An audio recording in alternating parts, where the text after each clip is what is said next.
A'udzu billahi minasyaitonir rajim. Bismillahirrahmanirrahim. Alhamdulillahirabbil alamin wassalatu wassalamu ala sayyidina Muhammadin wa ala alihi at-thayyibin at-tahirin. Rabbi shrah li sadri wa yassir li amri wahlul 'uqdatam min lisani yafqahu qawli amma ba'd. Alhamdulillah, kita masih melanjutkan membaca kitab Li'akuna Ma'as Shadiqin karya Dr. Muhammad Tijani As-Samawi.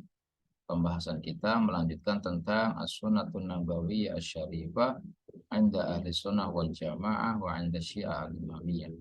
Pembahasannya tentang sunnah Nabi menurut dua kelompok besar kaum muslimin, yaitu ahli sunnah wal jamaah dan syiah. Sebelum kita melanjutkan pada halaman terakhir pembahasan kita ingin sedikit mereview pembahasan kemarin, bahwa kemarin sudah dibahas tentang apa yang disebut dengan sunnah Nabi. Sunnah Nabi adalah semua apa yang dikatakan oleh Nabi, yang dilakukan oleh Nabi ataupun yang disetujui oleh Nabi, maka itu adalah sunnah. Dan sunnah Nabi dijadikan menurut dua kelompok besar tersebut sebagai sumber kedua setelah Al-Quranul Karim. Sumber rujukan mereka setelah Al-Quranul Karim di dalam mengamalkan hukum-hukum, ibadah-ibadah, dan keyakinan-keyakinan mereka. Hanya saja menurut kelompok Ahlussunnah wal Jamaah, mereka menambahkan bahwa sunnah Nabi bukan hanya pada Nabi saja, mereka menambahkan sunnah khulafaur rasyidin, 4 khulafaur rasyidin itu seperti Abu Bakar, Umar, Utsman, dan Ali juga dijadikan sebagai sunnah atau marja kedua setelah Al-Quran.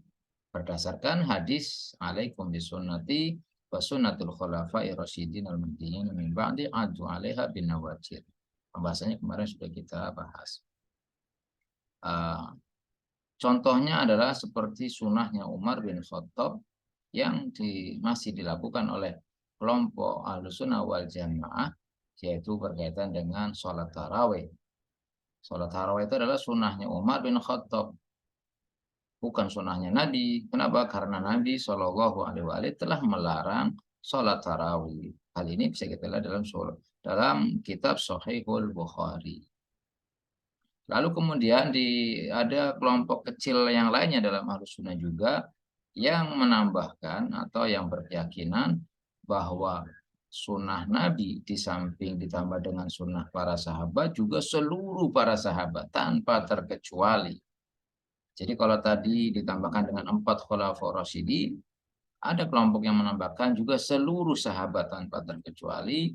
Mereka sunnah, mereka ucapan, perbuatan, dan persetujuan mereka dijadikan sebagai sunnah. Ini sebagian kelompok kecil. Hal ini mereka berdasarkan dengan hadis yang mengatakan ashabi kan nujum bi ayyihim ihtadaitum, dan juga hadis ashabi aminatun li ummati. Kita juga sudah bahas ini pada pertemuan sebelumnya. Lalu ringkasnya si musannif atau pengarang kitab ini, yaitu Dr. Tijani, beliau memberikan komentar, memberikan pendapat beliau bahwa hadis-hadis yang dijadikan sebagai dalil bahwa sunnah khulafaur rasyidin itu bisa dijadikan marja kedua sebagai sumber rujukan, ataupun hadis yang menunjukkan seluruh para sahabat bisa dijadikan sumber rujukan, kata beliau, ini tidak sesuai dengan akal sehat. Contohnya berdasarkan riwayat atau sejarah yang mencatat bahwa sebagian para sahabat itu setelah wafatnya Rasulullah Shallallahu Alaihi Wasallam ada yang murtad, dan juga ada yang saling berselisih paham, ada yang saling melaknat, ada yang saling membunuh, dan bahkan ada sahabat yang diberikan hukuman karena telah melakukan perbuatan yang dilarang syariat seperti minum khamar, zina, mencuri, dan yang lain-lainnya. Sehingga dengan demikian tidak mungkin akal sehat akan bisa menerima atau menjadikan mereka yang yang melakukan pelaknatan, melakukan minum khamar, mencuri, berzina dan yang lain-lain dijadikan sebagai rujukan. Sehingga dengan demikian bukan seluruh sahabat yang bisa dijadikan sebagai sunnah itu. Ini sebagaimana yang disampaikan oleh Dr. Tijani dalam kitabnya tersebut. Nah, lalu di pembahasan terakhir pada pertemuan berikutnya yang sebelumnya si Musonif atau Dr. Tijani beliau mengatakan bahwa yang relevan, yang sesuai, yang bisa kita terima seperti hadis ashabi alaikum bil a'imma min ahlil baiti wahum yahdunakum min ba'di, wahai para sahabatku berpegang teguhlah kalian kepada imam dari ahlul baitku bahwa mereka adalah orang yang akan memberikan petunjuk kalian setelahku. Hadis ini lebih mendekati kebenaran daripada hadis yang mengatakan wahai sahabatku berpegang teguhlah kepada sahabatku. Jadi sahabat disuruh untuk berpegang teguh pada sahabat. Jadi ini tidak relevan. Adapun hadis wahai sahabatku berpegang teguhlah kalian pada imam dari ahlul baitku, maka itu lebih relevan, lebih mendekat kepada kebenaran dan ini memiliki beberapa bukti-bukti dan dalil-dalil menurut beliau. Baik, kita lanjutkan pembahasan kita dalam kitab Ya'quna Ma'asodikin karya Dr. Muhammad Tijani As-Samawi ini, yaitu pada terakhir kita sampai pada kalimat wasyi'atul imamiyah. Baik, kita baca. Wa syi'atul imamiyah yaquluna bi annal maqsuda bi hadithi alaikum bi sunnati wa sunnatil khulafa'ir rasyidin min ba'di wa sunnatil khulafa'ir rasyidin al mahdiyyin min ba'di. Sedangkan Syiah Imamiyah mereka berpendapat bahwasanya maksud dengan hadis yang mengatakan berpegang teguhlah kalian dengan sunnahku dan sunnah khulafaur rasyidin setelahku, maksud para Syiah Imamiyah adalah mereka adalah humul a'immatul itsna asyara min a'immati ahlil bait salamullah alaihim. Maksud daripada hadis tersebut adalah yang dimaksud adalah 12 imam dari para imam ahlul bait alaihimussalam. Wa humul ladzina aujaba Rasulullah sallallahu alaihi wa alihi wasallam. Dan mereka adalah orang-orang yang telah diwajibkan oleh Rasulullah Shallallahu Alaihi Wasallam untuk diikuti ala ummatihi bagi umatnya, anta tamassaka bihim agar umatnya berpegang teguh kepada mereka, yaitu kepada ahlul bait. Ini perintah Rasulullah Shallallahu Alaihi Wasallam, wa tattabi'ahum kama tatamassaku wa tattabi'u kitaballah. Dan wajib juga untuk mengikuti mereka, wajib mengikuti para imam ahlul bait sebagaimana kalian berpegang teguh dan mengikuti kitab Allah Subhanahu wa taala. Hal ini bisa kita lihat dalam kitab Sahih Tirmizi, Sahih Muslim, An-Nasa'i fil Khasa'is wa Kanzil Ummal dan Musnad Imam Ahmad, Al-Hakim fil Mustadrak, As-Sawa'iqul Muhriqah li Ibn Hajar dan At-Tabaqatul Kubra li Ibn Sa'ad dan Tabrani. Bisa kita lihat hadis-hadis tersebut dalam kitab yang tadi disebutkan, yang menjelaskan kewajiban kita untuk berpegang teguh kepada imam ahlul bait dan mengikuti mereka sebagaimana kita berpegang teguh dan mengikuti kitab Allah Subhanahu wa taala. Walamma alaitu ala nafsi fa inni la astadilu illa bima yahtajju bihi syi'atu min sihahi ahli sunnati wal jamaah. Dan saya ini menurut Dr. Tijani berjanji pada dirinya bahwa beliau tidak akan memberikan dalil atau hujjah kecuali hujjah yang disampaikan oleh kelompok Syiah dari sisi kitab yang diyakini, yang dipegang oleh kelompok Ahli Sunnah wal Jamaah. Jadi beliau batasi dalil yang beliau akan sampaikan dalam kitab ini dari kitab-kitab Ahli Sunnah saja. Fa inni qad iqtasartu ala dzalika, aku telah membatasi hal itu. Batasi hujah-hujah yang beliau sampaikan dalam kitab ini dari kitab-kitab yang ada di kitab Al-Sunnah wal Jamaah. Wa illa, jika tidak demikian, jika tidak beliau batasi, fa inna fi kutubi Syiah ad'afun dzalika wa bi ibaratin aktsar sarahatan wa wuduhan. Jika tidak dibatasi, kata beliau, maka di dalam kitab-kitab Syiah maka akan berlipat-lipat ganda, beribu-ribu banyak sekali dalil-dalil hujah-hujah yang sangat jelas sekali dan nyata yang membuktikan akan kewajiban kita untuk berpegang teguh kepada Ahlul Bait dan mengikuti imam dari Ahlul Bait Nabi Shallallahu Alaihi Wasallam sebagaimana sabda Nabi Shallallahu Alaihi Wasallam. Ala anna syiah la yaquluna bi anna a'immata ahlil baiti salamullah alaihim lahum haqqut tasyri'. Bahwasanya kelompok Syiah Imamiyah mereka tidak berpendapat bahwasanya para imam ahlul bait salamullah alaihim itu mereka memiliki hak untuk membuat syariat. Makna anna sunnatahum artinya adalah bahwasanya sunnah mereka, sunnah para imam ahlul bait itu adalah hiya ijtihadun minhum, adalah ijtihad dari mereka. Enggak, bukan begitu artinya. Jadi Syiah tidak mengatakan bahwa para imam ahlul bait itu mereka memiliki hak syariat, memiliki hak menentukan membuat syariat. Tidak, atau ijtihad berdasarkan ijtihad mereka sendiri, tidak demikian. Bal yaquluna bi anna kulla ahkamihim. Bahkan mereka kelompok Syiah Imamiyah berpendapat bahwasanya seluruh hukum-hukum yang dari para imam ahlul bait itu hiya min kitabillah. Itu semua adalah bersumber dari kitab Allah Subhanahu wa taala wa sunnati rasulihi dan juga dari sunnah rasulnya. Allati 'allamaha Rasulullah Shallallahu alaihi wasallam aliyan yang mana Rasulullah Shallallahu alaihi wasallam telah mengajarkan hukum-hukum tersebut kepada Ali bin Abi Thalib alaihissalam. Wa 'allamaha Aliyun auladahu dan kemudian Imam Ali mengajarkan hukum-hukum tersebut kepada putra-putranya, kepada keturunan-keturunannya. Fahuwa ilmun yatawarathunahu dan itu adalah ilmu yang mereka wariskan, saling mewariskan yang mereka dapatkan dari ayah mereka. Walahum fi dzalika adilatun katsiratun dan bagi mereka bahwa mereka memiliki ilmu-ilmu tersebut dari Rasulullah Shallallahu Alaihi Wasallam dari Al-Quranul Karim adalah memiliki banyak sekali bukti-buktinya. Naqalaha ulama'u ahli sunnati wal jamaah fi sihahihim wa masanidihim wa tawarikhihim. Dalil-dalil yang banyak tersebut juga telah dinukil oleh ulama-ulama ahli sunnah wal jamaah yang terdapat dalam kitab sahih mereka, dalam musnad-musnad mereka, dan juga dalam kitab-kitab sejarah mereka. Jadi, Syiah tidak mengatakan bahwa para imam memiliki hak membuat syariat.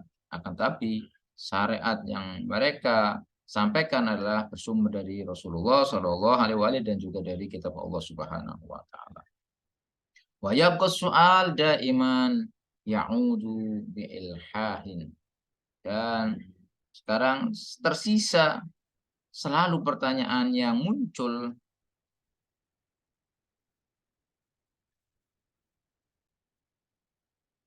Jadi sekarang tersisa satu pertanyaan yang selalu mengiang dalam telinga kita, yaitu pertanyaan mengatakan limada lam ya'mal ahlu sunnati wal jamaah bimadmuni hadhil ahadith as-sahihah indahum.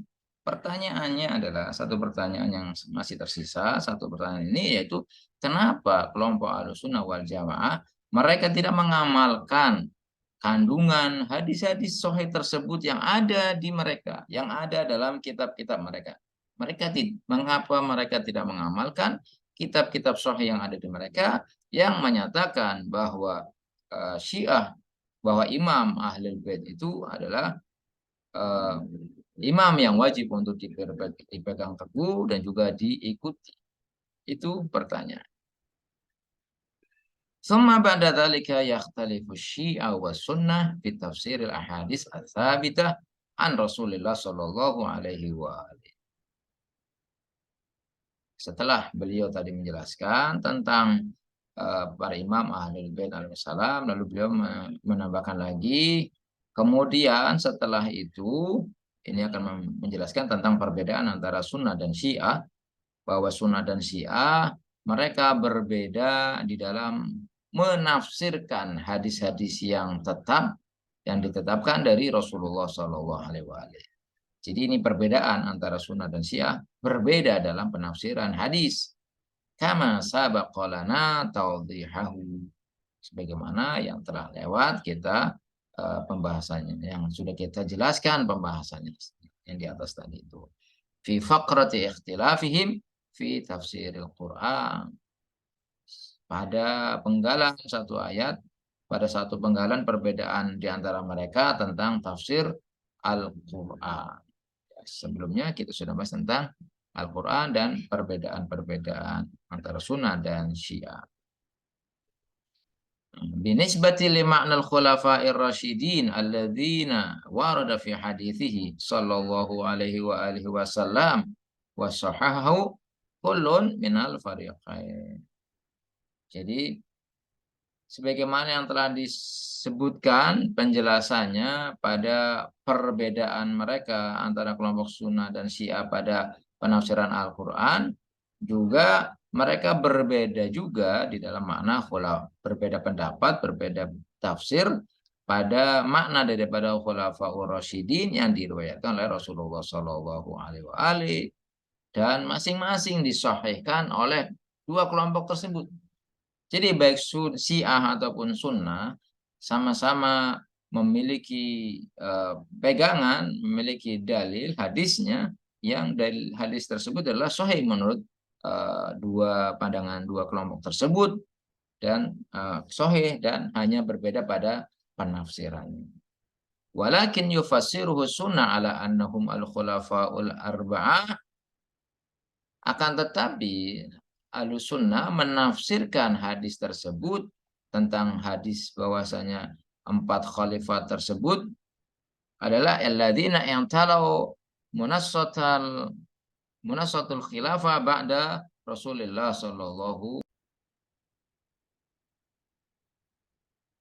Jadi menurut kelompok Ahlussunnah wal Jamaah, mereka menafsirkan bahwa yang dimaksud dengan 4 khalifah ar-rasyidin tersebut adalah mereka 4 khalifah yang berkuasa setelah Rasulullah Shallallahu Alaihi Wasallam. Jadi yang dimaksud dengan khalifah ar-rasyidin adalah 4 khalifah setelah Rasulullah Shallallahu Alaihi Wasallam. Wa yufassiruhu Syiah ala annahum al-khulafaul itsna asyar. Adapun Syiah menafsirkan bahwasanya mereka yang dimaksud dengan al-khulafaur rasyidin itu adalah 12 khalifah atau 12 imam. Wahum a'immatu ahlil baiti salamullah alaihi. Mereka adalah para imam dari ahlul bait Nabi Muhammad sallallahu alaihi wasallam. Jadi perbedaannya antara sunnah dan syiah adalah berbeda penafsiran. Sama-sama mensahihkan hadisnya, cuman berbeda penafsiran. Dzalika idza nara hadzal ikhtilaf syai'an fi kulli ma yata'allaqu bil ashkhas alladzina zakahumul Qur'an war Rasul aw amara bi ittiba'ihi. Kata beliau, yaitu Dr. Tijani, bahwa menurut kita bahwa perselisihan yang terjadi di antara dua kelompok tersebut itu adalah berkaitan dengan pribadi-pribadi, yaitu pada sosok-sosok yang mana Al-Quran dan Rasul telah mensucikan mereka atau telah memerintahkan mereka untuk mengikuti para khalifah Rasyidin tersebut. Misalu dzalika qaluhu sallallahu alaihi wasallam. Contohnya adalah sabda beliau yang berbunyi, ulama ummati afdalu min anbiya'i bani Israel. Ulama umatku itu lebih utama daripada para nabi Bani Israel. Atau para ulama adalah pewaris para nabi. Al ulama'u warasatul anbiya. Jadi menurut kelompok Syiah Imamiyah, yang dimaksud dengan ulama ummati afdalu min anbiya Bani Israel ada a'imah ahlul bait Nabi sallallahu alaihi wasallam. Atau bahwa yang dimaksud dengan al-ulama warasatul anbiya itu adalah a'imah ahlul bait Nabi sallallahu alaihi wasallam. Jadi perbedaan antara Syiah dan sunnah hanya pada personilnya, pada personal, pada sosoknya. Adapun hadisnya sama-sama mensahihkannya, sama-sama menerima, hanya berbeda pada penafsirannya saja. Makanya kita di sini dikatakan fa ahlus sunnati wal jamaah yu'ammimuna hadzal hadis, bahwasanya kelompok ahlus sunnah wal jamaah mereka mengumumkan, jadi mengeneralkan hadis ini. Jadi hadis ulama wa ummati afdalu min anbiya bani Israel, bahwa yang dimaksud ulama umatku lebih utama daripada para nabi Bani Israel adalah seluruh ulama kaum muslimin. Itu menurut sunnah. Ala kulli ulama ummah, menurut atas semua ulama umat ini. Itu menurut ahli sunnah. Bainama yukhassisuhu syiah bil a'immatil itsna asyar, yang mana kelompok Syiah Imamiyah mereka hanya mengkhususkan tafsiran tafsiran Syiah berkaitan dengan hadis ini. Mereka lebih mengkhususkan bahwa yang dimaksud dengan ulama umatku lebih utama daripada para nabi Bani Israel adalah, yang dimaksud adalah para imam ahlul bait atau 12 imam. Jadi hanya berbeda pada sosoknya. Wa min ajli dzalika yufaddilunahum 'alal anbiya. Oleh karena itu, kelompok Syiah mereka mengutamakan para 12 imam itu daripada para nabi Bani Israel. Ma'ada ulil azmi minar rusul. Selain daripada nabi ulul azmi minar rusul. Jadi para 12 imam itu lebih utama daripada para nabi Bani Israel selain nabi ulil azmi. Itu menurut kelompok Syiah Imami. Sedangkan menurut Ahlussunnah, mereka mengeneralkan bahwa yang dimaksud dengan ulama umatku lebih utama daripada para nabi Bani Israel seluruh ulama kaum muslimin.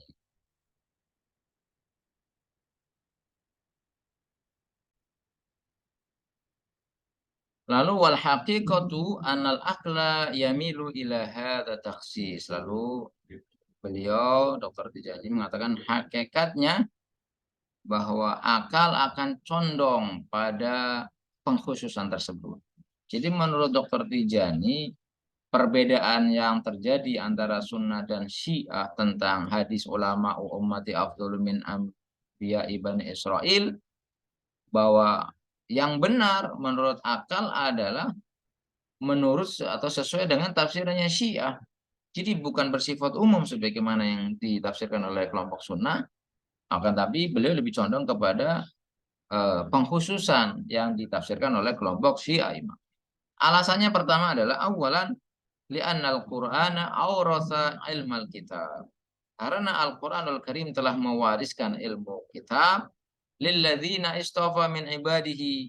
Jadi Al-Qur'anul Karim telah mewariskan ilmu kitabnya itu kepada orang-orang yang dipilih daripada hamba-hamba. Jadi yang Allah Subhanahu wa taala pilih dari hamba-hambanya yang akan mewariskan Al-Qur'anul Karim. Jadi pada hamba-hambanya pilihan, pada hamba-hamba pilihannya, tidak semua para hambanya yang bisa mewarisi ilmu kitab. Jadi hamba-hamba pilihannya saja. Wa huwa takhsis, dan pengertian ini adalah sifat pengkhususan. Jadi Al-Qur'an tidak diberikan warisan pengetahuan Al-Qur'an ini kepada seluruh, tapi kepada hamba-hamba pilihan. Kama anna Rasulullah sallallahu alaihi wasallam khassa ahla baitihi bi umurin lam yusyrikhum fiha bi ahad. Sebagaimana juga bahwasanya Rasulullah sallallahu alaihi wasallam beliau telah mengkhususkan ahlul baitnya dengan beberapa urusan-urusan yang tidak menggabungkan, yang tidak mengikutkan di dalamnya satu orang pun. Jadi beliau mengkhususkan mereka saja, ditujukan kepada mereka. Hatta sammahum safinatun najat, sebagaimana atau sampai beliau kemudian menamai mereka, menamai ahli bait itu adalah sebagai safinatun najat, yaitu bahtera keselamatan. Hadis Nabi ada yang mengatakan bahwa mereka adalah bahtera keselamatan, bahwa ahlul bait itu adalah bahtera keselamatan. Wasammahum a'immatul huda, dan menamakan ahlul bait juga mereka adalah pemimpin, pemberi petunjuk. Jadi tidak seluruh umatnya dikatakan a'immatul huda, tapi orang-orang khusus yaitu imam ahlul bait. Wa masabihud duja, dan juga pelita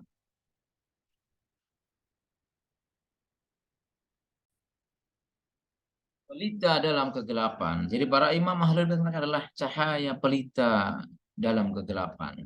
Wa tsani, dan imam ahlul bait itu adalah pusaka terberat yang kedua setelah Al-Qur'anul Karim, alladzi ya'simu atau yu'sumu minadh-dhalalah, yang mana mereka atau pusaka kedua yang terberat yaitu Ahlul Bait Nabi Shallallahu Alaihi Wasallam, mereka adalah dijaga dari ketersesatan. Jadi mereka tidak akan pernah sesat dan juga tidak akan pernah menyesatkan. Jadi orang-orang pilihan. Makanya kemudian Dokter Tijani mengatakan bahwa yang condong dalam hal ini adalah yang tafsiran yang condong kepada pengkhususan bukan pengumuman.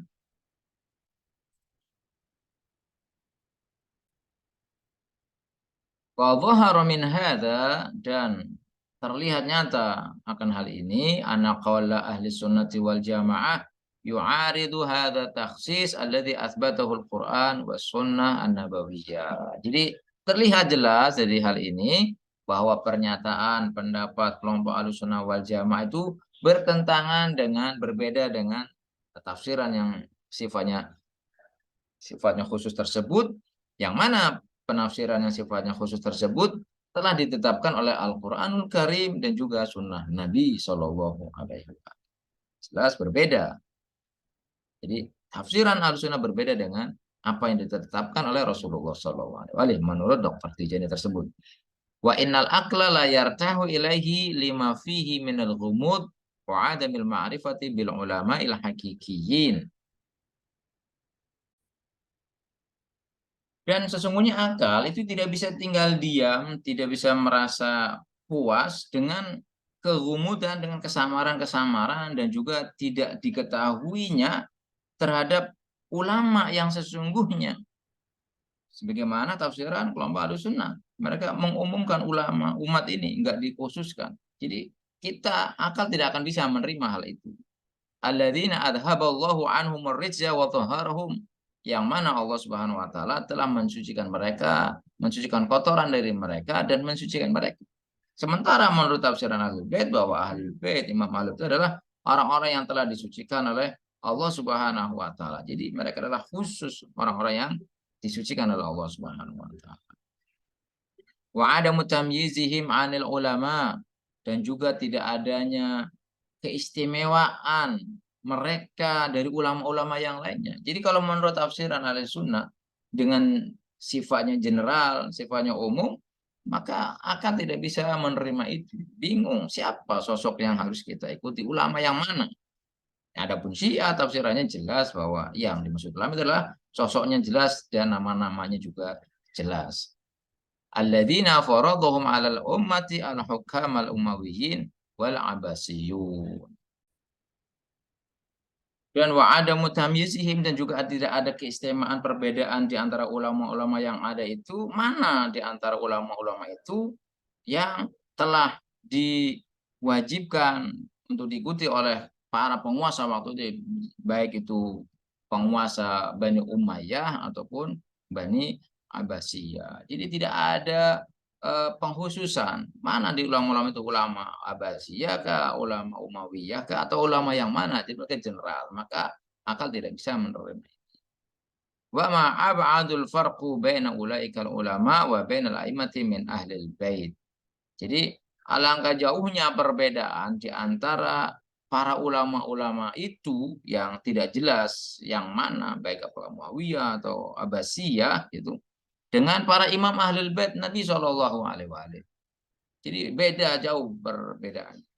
Alladzina la yadhkuru tarikhu lahum ustadan, yang mana sejarah tidak mencatat bahwa mereka para imam ahlul bait itu memiliki ustadz atau guru. Jadi tidak ada pernah dalam sejarah mencatat bahwa imam ahlul bait itu berguru pada seorang guru, tidak pernah ada. Tatalammadu ala yadaihi, yang mereka berguru di seorang guru tersebut, siwa an yatalaqal ibnu an abihi, melainkan atau kecuali mereka bertemu belajar, anak itu belajar kepada ayahnya. Jadi para imam satu dengan yang lainnya belajar kepada ayahnya. Contohnya Imam Ali belajar kepada Rasulullah, Imam Hasan belajar kepada Imam Ali, Imam Husain belajar kepada Hasan, dan terus menerus. Mereka tidak pernah belajar kepada orang lain, melainkan turun temurun pembelajaran.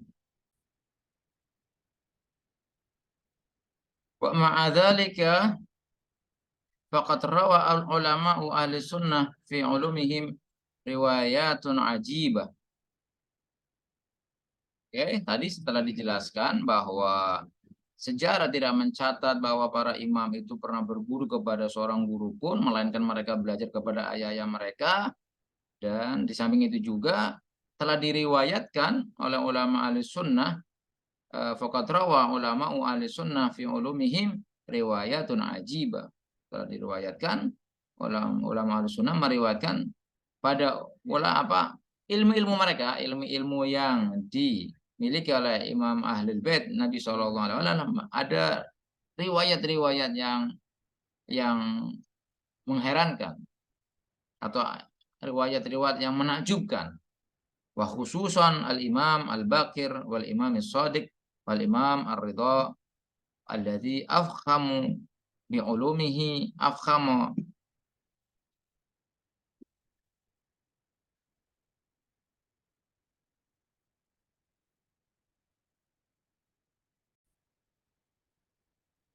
afhama bi ulumihi arba'ina qadiyan.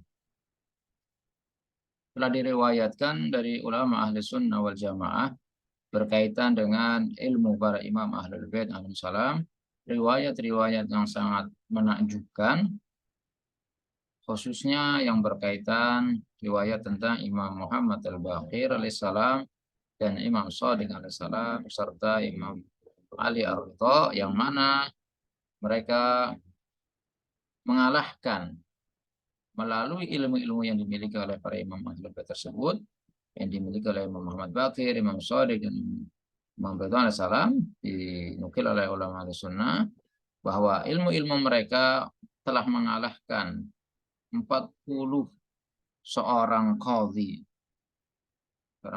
atau seorang hakim, jama'ahum ilaihil ma'mun, yang telah dikumpulkan oleh Raja Ma'mun, wa huwa la yazalu sobian, sementara ia, baik Imam Muhammad Baqir atau Imam Shadiq dan Imam Ridha, masih dalam usia belia atau masih dalam usia remaja atau masih kecil. Lewat ini bisa kita lihat dalam kitab Al-Aqdul Farid li Ibn Abdul Rabih wal Fusulul Muhimmah li Ibn Sabaq Al-Maliki, yang menceritakan bahwa para imam ahlul bait alaihissalam yang dengan ilmu yang dimilikinya, yang diwariskan oleh Rasulullah SAW, yang bersumber dari kitab Al-Quranul Karim, dari kitab Allah Subhanahu wa Ta'ala, mereka mampu mengalahkan selama masih kecil, ilmu yang mereka mampu mengalahkan para qadhi atau para hakim yang telah dikumpulkan oleh Raja Ma'mun. Jadi itulah riwayat tentang para imam ahlul bait, tentang ilmu-ilmu para imam ahlul bait alaihissalam, yang disabdakan oleh Rasulullah untuk kita berpegang teguh kepada mereka dan mengikuti mereka. Yang disabdakan oleh Nabi bahwa mereka itu adalah yang dimaksud dengan ulama'u ummati afdalu min anbiya'i bani Israel. Ulama umatku lebih utama daripada para nabi Bani Israel. Yang dimaksud ulama di sini adalah para imam ahlul bait Nabi SAW. Atau hadis yang mengatakan al ulama'u warathatul anbiya, yang dimaksud dengan ulama di sini menurut tafsir kelompok Syiah adalah para imam ahlul bait Nabi SAW. Oke, selanjutnya kita akan bahas pada pertemuan berikutnya alasan kedua kenapa Dr. Tijani lebih condong kepada tafsiran kelompok Syiah Imamiyah, yang menyatakan bahwa eh, tafsiran kelompok Syiah Imamiyah itu lebih masuk akal, lebih diterima oleh akal sehat.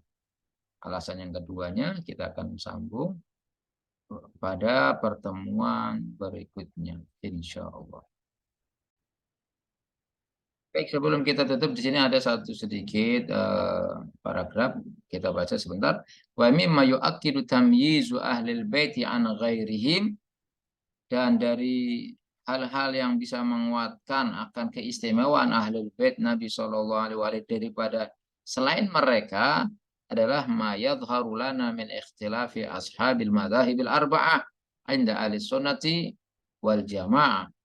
Jadi keistimewaan Ahlul Bait Salam daripada yang lainnya, daripada ulama-ulama yang lainnya, itu bisa kita lihat apa yang bahwa nampak bagi kita terjadi perbedaan di antara para pemeluk pengikut empat madhab yang ada di kelompok Ahlussunnah wal Jamaah. Mereka dari empat madhab tersebut berbeda fi katsirin minal masailil fiqhiyah, berbeda banyak perbedaan dalam masalah hal-hal masalah fikih. Bainama la yakhtalifu a'immatul itsna asyar min a'immati ahlil bait fi mas'alatin wahidah. Sementara tidak ada perbedaan sama sekali yang ada pada 12 imam dari imam ahlil bait walaupun pada satu permasalahan. Jadi tidak ada satu perbedaan dalam satu masalah pun yang terjadi pada antara satu imam dengan 12 imam, dengan di antara 12 imam itu tidak ada perbedaan sama sekali. Sementara yang ada di Ahlussunnah wal Jamaah di antara empat mazhab itu terjadi perbedaan, dan banyak sekali perbedaan-perbedaan pada masalah fikhiyah. Jadi itu alasan kenapa Dr. Tijani lebih condong kepada tafsiran kelompok Syiah Imamiyah yang menafsirkan hadis ulama umat afdalu min anbiya ibani Israel atau al ulama warathatul anbiya, yang dimaksud adalah ulama ahli bait Nabi Shallallahu Alaihi Wasallam, yaitu lebih khusus dikhususkan pada imam ahli bait Nabi. Alasan kedua nanti kita akan sambung pada pertemuan berikutnya. Mudah-mudahan bisa dipahami. Wallahu a'lamu bissawab wal afu minkum. Assalamualaikum warahmatullahi wabarakatuh.